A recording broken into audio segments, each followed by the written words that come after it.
বন্ধুগণ নমস্কার, please subscribe this channel.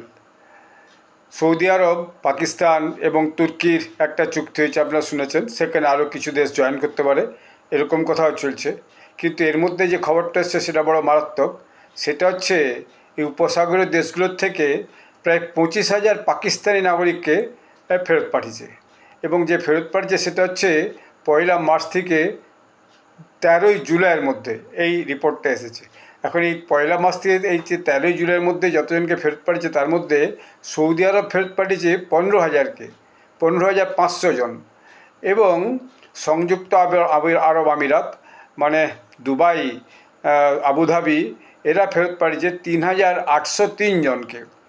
তো এর কারণগুলো যেটা সেখানে বলা আছে সেটা হচ্ছে এই পাকিস্তানি নাগরিকের জন্য ওই দেশের নিরাপত্তার বিঘ্নিত হওয়ার সম্ভাবনা তৈরি হয়েছে, ফলে তাদের ফেরত পাঠাবার দরকার হয়ে পড়েছে। এর বাইরে ভিসার যে শর্ত ছিল সেই শর্ত তারা মানেনি, অবৈধভাবে প্রবেশ করেছে এবং মাদক পাচার সংক্রান্ত অপরাধ ও নথিপত্র কাগজ যে 2 নম্বরি করা, সেইভাবে তারা থাকার চেষ্টা করছে, সেই জন্য তাদেরকে বের করে দেওয়া হয়েছে। সব মিলিয়ে প্রায় 20,000-এর কাছাকাছি লোকের পাকিস্তানের লোককে সৌদি আরব এবং সংযুক্ত আমিরাত কিন্তু বের করে দিয়েছে। তারপরেও এই চুক্তি হয়েছে, দেখা যাক এই চুক্তি কতদিন আগামী দিনের জন্য স্থায়ী হয়। ধন্যবাদ।